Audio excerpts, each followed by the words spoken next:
de lo que hacemos habitualmente, que es entrevistar en el piso a médicos y doctores por alguna cuestión en especial.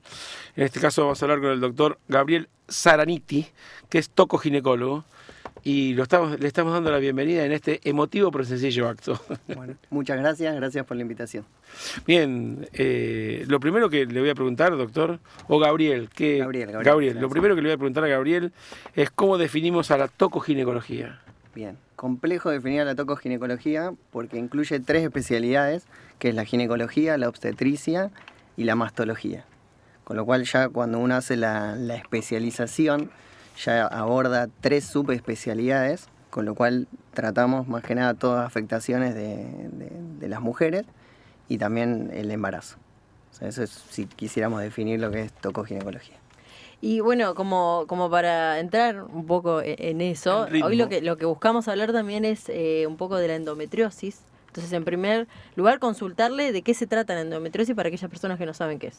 Bien, la verdad que es una enfermedad bastante frecuente, es una enfermedad crónica y benigna. Cuando uno habla de benigno es algo bueno, si uno la quisiera comparar es con la diabetes, como es una enfermedad crónica y que lo va a acompañar durante casi toda la vida.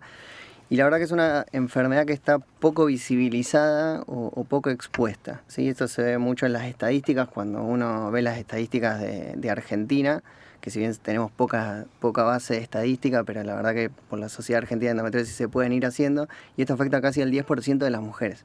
O sea que es un número bastante grande. ¿Y por qué si el porcentaje es importante, por qué está poco visibilizada? Digamos, hay como una contradicción entre el efecto y la causa. Tal cual. Y esto se ve también en otro dato interesante, es que la mayoría de las mujeres tardan entre 7 y 10 años en poder llegar a un diagnóstico. ¿Y esto por qué? Porque lo vemos tanto en nuestros especialistas de tocoginecología, tanto ginecólogos como obstetras, que hay como un retardo o una difícil accesibilidad a poder hacer un diagnóstico de esto, un desconocimiento, y mismo otros médicos. Y eso tiene que ver un poco con esto de que a veces está instaurado en la sociedad o en las mujeres que la menstruación duele, que es un poco el paradigma de la endometriosis, que es el dolor con las menstruaciones, dolor antes de menstruar, el dolor pelviano crónico, dolor con las relaciones. Entonces, eso, y la mujer a veces, muchas veces es como aguantadora del dolor o como que trata de ocultarlo, entonces todo ese conjunto de causas hace que sea más difícil poder llegar a un diagnóstico. ¿Y existe alguna predisposición genética? ¿Cómo se da la endometriosis? Tenemos como... Realmente todavía no hay una causa puntual de decir, bueno, la endometriosis causa por esto. Hay como diferentes teorías. Hay una corriente que habla de algo genético, hay otra que habla de factores ambientales, que puede ser lo que comemos, la actividad física, un montón de otras cosas. Y hay otra porque se da porque se tiene que dar.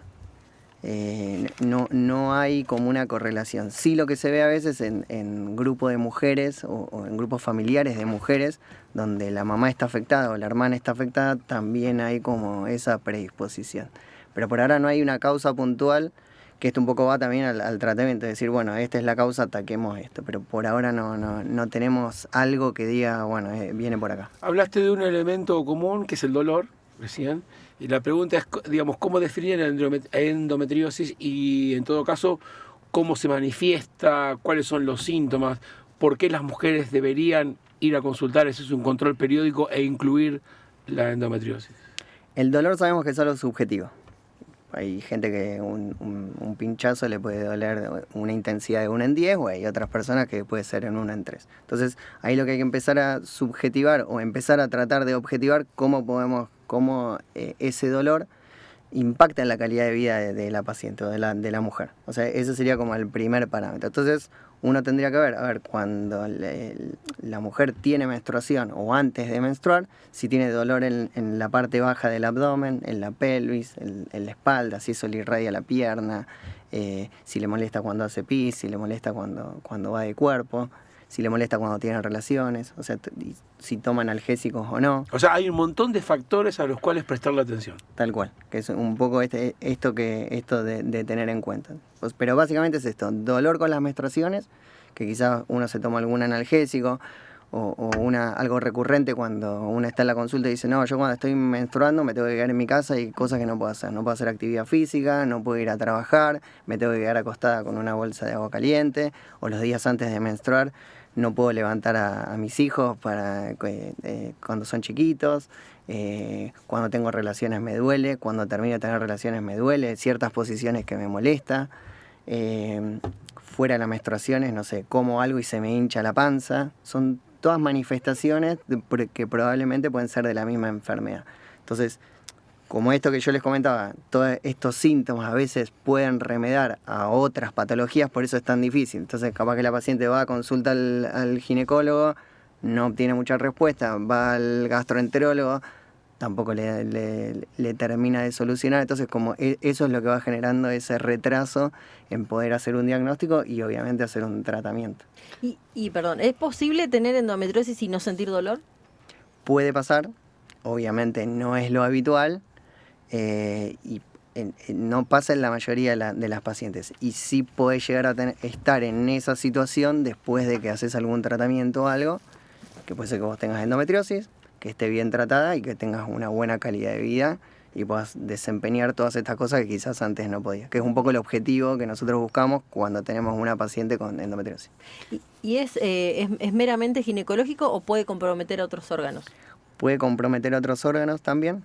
Generalmente, quizás ahí estaría bueno explicar qué es la endometriosis, ¿no? O sea, la endometriosis es la mujer cuando menstrua. Lo que se hace es como que pierde la capa más del medio del útero, que es el endometrio. Eso es lo que sale hacia afuera en forma de sangre. Por alguna razón que desconocemos, esas células se van fuera del útero. Pueden irse al ovario, a las trompas, pueden ir al intestino, pueden ir a la vejiga o a algún otro órgano. Sobre cicatrices también pueden generar colonización. Y esas células sufren las mismas transformaciones que sufre el endometrio, con lo cual se inflaman, se hinchan, y generan dolor. Con lo cual la endometriosis la podemos tener en cualquier órgano del cuerpo. Pero habitualmente es en los ovarios, en las trompas, en el intestino grueso, en la última parte, en el colon, sobre las cicatrices de cesáreas o sobre cicatrices de otras cirugías, en el ombligo, puede estar en multiplicidad de lugares. ¿Cómo son los tratamientos, doctor? ¿Hay tratamientos clínicos prolongados? ¿Hay tratamientos quirúrgicos? ¿Cómo evalúa el médico cuál usar? Lo primero es poder hacer un diagnóstico. O sea, viene la mujer y dice, mira, tengo dolor. Que eso tendría que ya ser como automático cuando uno tiene una consulta para un control ginecológico anual, empezar a preguntar estas cosas. ¿Te duele cuando menstruas? ¿Te duele antes de menstruar? Entonces, para ahí empezar a arrimar.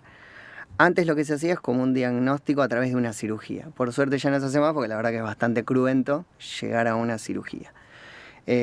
Ahora lo que hacemos es con todos estos síntomas y esta clínica empezar a decir, bueno, podemos empezar a instaurar un tratamiento. Y ahí el tratamiento se divide en varias modalidades. Uno es el tratamiento hormonal. Como sabemos que la endometriosis depende de las hormonas de los ovarios, más que nada de los estrógenos que secreta la mujer. Lo que hacemos es dar hormonas antiestrógenos, o sea que son derivados de la progesterona. Ese es como el tratamiento estándar, que eso se puede dar por boca, o hay unos DIU que liberan hormonas, que eso también se pueden llegar a utilizar. Eso como sería el principal tratamiento. Segundo, un plan alimentario. ¿Por qué este es importante? Porque sabemos que hay un montón de alimentación que es proinflamatoria, las harinas, los multiprocesados, algunos aceites. Bueno, entonces tratar de evitar eso. Una de las cosas frecuentes, las mujeres que tienen endometriosis dicen, mira, yo como una pizza, o cuando estoy menstruando, estoy por menstruar y se me hincha la panza así un montón. Bueno, esto es por esto. Es por la endometriosis porque genera un proceso inflamatorio en el resto del cuerpo que genera esto. Y obviamente genera cansancio y un montón de otros síntomas más. O sea que el plan alimentario también es importantísimo. Tercero, un plan analgésico. Imagínense vivir con dolor todo el tiempo. El dolor lo que tiene es algo que no se puede, salvo que uno lo trate, no se puede mitigar. O sea, vos podés tratar de pensar en otra cosa, pero no se va el dolor. Uh-huh. Entonces imagínense qué calidad de vida tienen esas mujeres que están en endometriosis, que viven constantemente con dolor. Yo a veces uno de los ejemplos que les pongo es, ¿vieron cuando está la heladera prendida? El motor de la heladera, bueno, cuando se apaga ese motor decís, qué bueno, así es vivir con dolor. O sea, es muy invalidante. Imagínense todo lo que aguantan esas mujeres para viviendo todo el tiempo con esto. Entonces, tratar de manejar el dolor, que eso puede ser con analgésicos comunes, hay analgésicos más potentes que se pueden usar aceite de cannabis, la verdad que andan muy bien, que eso a veces se puede dar por vía oral, o tenemos una médica acá que desarrolló como unos óvulos de cannabis que las mujeres se colocan en la vagina, entonces esos les sirven para mitigar el dolor pelviano crónico o para que puedan tener relaciones. Eso sería como la tercera pata. Después lo que tenemos es la actividad física. La actividad física es buenísima porque disminuye el estrés. Imagínense vivir con dolor constante, estamos como todo el tiempo estresados y viviendo en esa situación. Aparte vivís pendiente del dolor. Claro, no te deja pensar en otra cosa, es muy molesto. Entonces el estrés lo que hace es disminuye toda esa carga y liberando endorfinas, generando menor congestión a nivel de la pelvis y todo eso. Otra cosa importante, la kinesiología del piso pelviano, eso es muy importante también porque hace toda esa contractura. Generalmente uno, no sé, si te duele el brazo vos te lo dejas así, entonces está como contracturado. Bueno, eso pasa en la pelvis. Lo mismo pasa a nivel pelviano. Entonces, lo que hace todo lo que es la kinesiología, liberar todos esos músculos, como si fuese una contractura constante, para tratar de mejorar la calidad de vida. Y si vemos, por ahora yo le fui nombrando de lo menos invasivo a lo más invasivo. Y cuando ya tenemos un tiempo a veces se prueba 3 meses, 4 meses, sin poder tener un buen tratamiento con medidas no invasivas, llega la cirugía. ¿Y la cirugía qué propone? La cirugía como medida, como último recurso del médico o de la medicina, ¿qué propone para solucionar un problema de dolor crónico como explicabas que es la endometriosis? Ahí lo importante es ver dónde está el dolor, porque lo que nosotros queremos tratar es dónde está el dolor para poder mejorar la calidad de vida de las mujeres. Entonces, de ahí nos basamos en el examen físico, ver dónde le duele, qué es lo que siente, qué es lo que le molesta y tratar de identificar esos lugares de dolor para poder liberarlos. Segundo importante, hacer ecografías guiadas para endometriosis o resonancias magnéticas para endometriosis, que eso también nos da como un mapa de lo que tenemos que hacer, ¿sí? Todo esto es importante porque uno cuando va a hacer una cirugía primero tiene que hablar con la mujer para contarle todo lo que vamos a hacer, para que nos dé su consentimiento para poder hacer todo lo que tengamos que hacer y para tratar de solucionar de alguna manera todo lo que se ve ahí a nivel de las ecografías o de las imágenes. Y una vez que ya tenemos el mapa, ahí más o menos lo que dividimos en 2 grandes grupos. Pacientes que quieran o que quieren tener hijos, o pacientes que ya no quieren tener hijos, o ya tienen una edad de más o menos de 45 años, o que ya tuvieron una ligadura, que ya no. O sea, son esos 2 grandes grupos. Mujeres que quieran tener hijos o que no quieran tener hijos. ¿Por qué? Porque el tratamiento va a ser mucho más conservador en las pacientes que quieran gestar a las que no quieran. Pero básicamente lo que uno va a buscar es todos esos lugares donde hay lesiones, es sacarlas. Todas esas adherencias, cicatrices o todo lo que tenga lesiones, sacarlas. Después obviamente el abordaje, o sea, la vía de cómo uno va a operar, si es por laparoscopía o cirugía abierta, eso depende de cada centro, de cada persona como esté formada. Siempre lo ideal es hacerlo por laparoscopía, porque la recuperación es mucho más rápida, hay menos dolor y todo. Pero el objetivo primario es sacar todo el lugar donde haya lesiones. ¿Y existe algún tipo de relación o vínculo entre la endometriosis y la fertilidad o la no fertilidad? Sí, en lo que dicen los trabajos o la teoría es que hay como una disminución de la fertilidad o de que la paciente pueda quedar embarazada. La verdad que si una mujer tiene diagnóstico de endometriosis, en principio no hay nada que diga que ella no pueda quedar embarazada. Lo que tendría que hacer es buscar embarazo, como cualquier mujer, por lo menos esperar entre 6 meses o 1 año para ver si queda embarazada, y en el caso que no quede embarazada, empezar a hacer las consultas con especialistas de fertilidad, que a veces puede ser que la endometriosis está asociada a su infertilidad y a veces no. Pero en la consulta has tratado a muchas mujeres con endometriosis, supongo que ya han tenido hijos. Tal cual. Porque también por este retraso que tenemos de 7 a 10 años, capaz que en la consulta surge esto que te dicen, mirá, yo la verdad me costó un montón quedar embarazada, tenía dolores, pero pensé que era normal. O quizás esas mujeres atribuían el dolor a otro factor. Tal cual. que eso es lo que pasa mucho. Yo pensé que esto era porque era así o porque mi mamá me dijo que esto era normal, pero quizás para dejar el concepto que una mujer tenga endometriosis no significa que le va a costar quedar embarazada o que no va a poder quedar embarazada. Eso Doctor, como para aclarar. es una enfermedad de mujeres adolescentes, de mujeres jóvenes, de mujeres maduras, de ancianas. ¿Hay algún tipo de estadística en esto? ¿En qué momento de la vida de una mujer se detecta endometriosis con mayor facilidad? Lo más probable o lo habitual es que arranque cuando las chicas empiezan a menstruar, porque como esto depende de las hormonas del cuerpo, esto arranque ahí. Hay chicas que se les manifiesta a los 13 años y ahí empiezan con dolores, o hay pacientes que se les pueden manifestar a los 20, 25 años.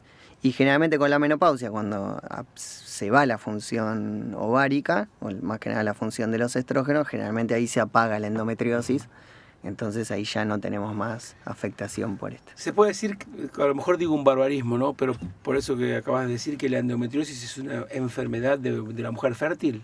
Puede ser, sí. Sí. Sí, lo que a veces puede llegar a tener es que esas cicatrices que quedan en el cuerpo, por más que uno no tenga estimulación de las hormonas, quedan esas cicatrices adentro del cuerpo y eso también genere dolor o molestia, Bien. Independientemente que ya no menstrue más. Tengo dos mensajes, uno es una consulta y el otro es un halago. El primero nos dice Araceli: tengo una menstruación muy fuerte y tengo 25 años. ¿Esto puede estar relacionado a esa enfermedad? ¿A qué edad se descubre? La edad, como les decía, depende de cada mujer y depende muchas veces de esto de que comentaba al principio, depende cuánto aguanten. O sea, la verdad que a mí siempre lo comentamos hay un grupo de chicas de endometriosis, de Endo Río Negro se llama. Siempre hay como grupitos, por suerte tenemos grupos en todo el país donde se juntan mujeres que tienen endometriosis como para darse ese asesoramiento, dónde se pueden tratar y todo eso. Y yo siempre lo que le digo cuando opero a pacientes que vienen hace mucho tiempo, es que es difícil seguirles el posoperatorio porque aguantan un montón. Claro. Entonces, dicen, no, me duele un poquito. Y ya cuando te dicen que le duele un poquito es porque le duele un muchísimo. montón. Entonces, depende mucho de esto. O sea, si tiene dolor con la menstruación, eso no es normal. Eso no está bien. Entonces eso es como nuestro paradigma inicial de decir, te duele y bueno, consultá, veamos a ver si es... Capaz que es otra cosa, pero lo principal es esto, porque es muy frecuente. Bien, y acá llega otro mensaje que este es de mi hermana, que como le mencionaba fue el ginecólogo de mi hermana, y me dice: es muy buen ginecólogo, además de ser muy prolijo y estético al momento de hacer la laparoscopía. Así que bueno, ahí el mensajito. Muchas gracias. Detalle, que aparte no es menor, ¿no? El tema de la estética con la cirugía. Absoluto.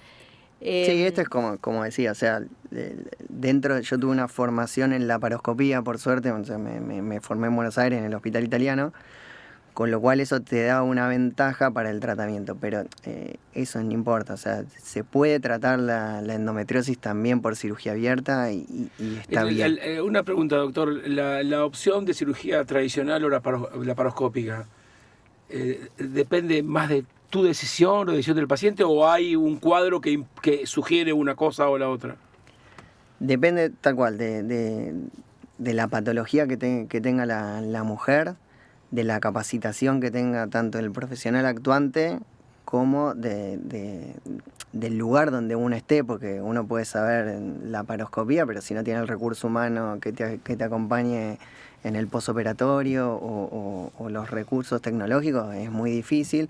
Pero la realidad es que casi el 95-90% de las cirugías por endometriosis, ya sea por endometriosis profunda, que ya es cuando ya tenemos afectación mucho más grave de órganos vecinos, donde a veces hay que hacer resecciones intestinales o eso, se pueden hacer por laparoscopia. Bien, estamos hablando con el doctor Gabriel Zaraniti, que es tocoginecólogo, y acá te pregunto un poco, volviendo a lo que decías hace un rato, nos contabas que estudiaste en la UBA, que hiciste un posgrado en el Hospital Italiano ahí de Almagro, en Capital. Contanos cómo fue tu desarrollo académico como para finalmente optar por la ginecología. Y yo me formé en la UBA, en la Universidad de Buenos Aires, en Buenos Aires. Después hice la residencia en un hospital de zona norte. Y una vez que terminé la especialidad, sentía como que quería hacer algo más. Entonces ahí tuve la posibilidad de hacer la subespecialidad de ginecología oncológica en el Hospital Italiano de Buenos Aires. Y volví 2 años después a mi hospital para armar la sección de ginecología oncológica y todo, y bueno, por una decisión familiar de que ya no estábamos pudiendo tener una buena calidad de vida, hablando un poco de la calidad de vida, con mi mujer, estábamos buscando nuestra segunda hija, entonces decidimos mudarnos acá a Bariloche. ¿Y seguiste con tu especialidad, naturalmente? Y seguí con eso, después me especialicé también en endometriosis, que eso no lo tenía, y la verdad que estuvo bueno porque estamos con otros 3 profesionales más haciendo endometriosis, y la verdad que está bueno porque somos los únicos que en Río Negro. Si bien hay otros especialistas en otras provincias, pero lo bueno es que podemos darle atención de calidad a estas pacientes sin tener que ir a otros lugares. Y en algo que te especializaste también, la oncoginecología, si me recuerdo nos mencionaste, también qué enfermedades incluye y un poco qué es. Oncoginecología son los ginecólogos que se especializan más que nada en los cánceres ginecológicos. Lo que tratamos es todo el cáncer de ovario, cáncer de cuello uterino, cáncer de endometrio o los de cuerpo uterino, cáncer de vulva y cáncer de vagina. O sea, somos todo ese tipo de tratamientos.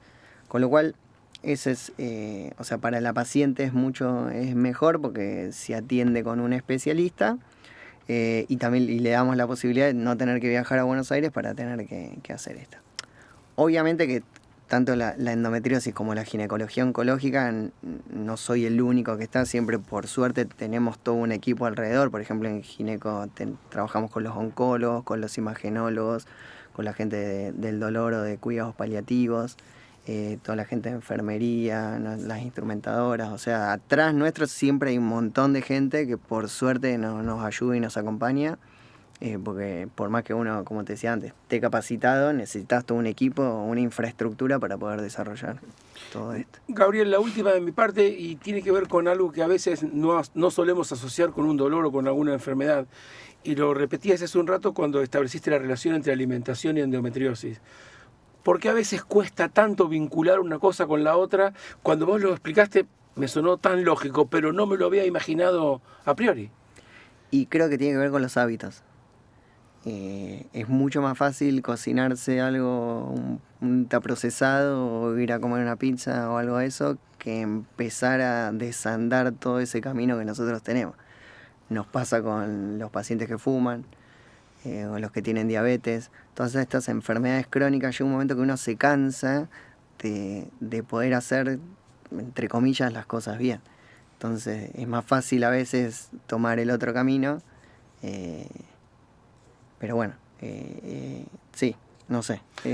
No, pero lo interesante es que, visto de tu lado, desde la medicina, la alimentación es parte de la solución. Sí, es clave. O sea, hay pacientes hay chicas que me dicen, mira, la verdad que yo no quiero tomar una pastilla todos los días porque no tengo ganas. ¿Cómo puedo hacer? Bueno, vayamos con la parte alimentaria. Si bien son complementarios, pero bueno, le damos más bola a eso. Y la verdad que, o sea, eliminando las harinas ya les mejora un montón.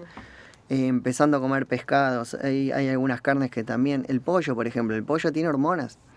Quizás no lo notamos, pero el pollo tiene hormonas, tiene estrógenos. Entonces empezar a eliminar esas cosas, obviamente que es mucho más difícil, ¿sí? Le pasa al paciente que es celíaco. El celíaco pobre tiene una sola góndola así limitada para poder con su alimentación. Pero bueno, pero les cambia radicalmente la vida. Sí. Y hablamos de alimentación, hablamos de ejercicio y mencionaste algo, el cigarrillo en el caso de la endometriosis. No hay muchos estudios que lo asocien, pero si uno va a la teoría, dice sí, genera un proceso proinflamatorio, seguramente no debe ser bueno. Sí. Y obviamente que si lo dejas te sirve para un montón de otras cosas más, así que sería genial. Sí.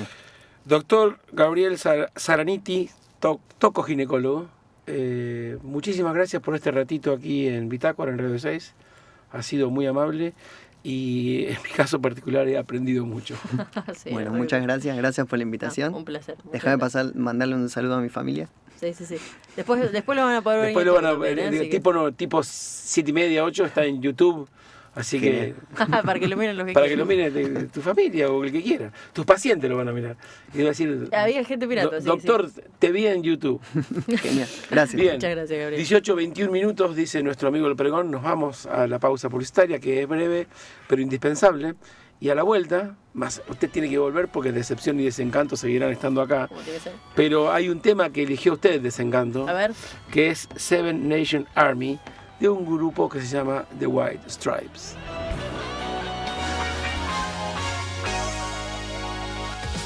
Radio 6 te acompaña con el trabajo profesional de siempre a lo largo de la jornada, con el aporte y la compañía de su comunidad de oyentes. Desde siempre, la referencia para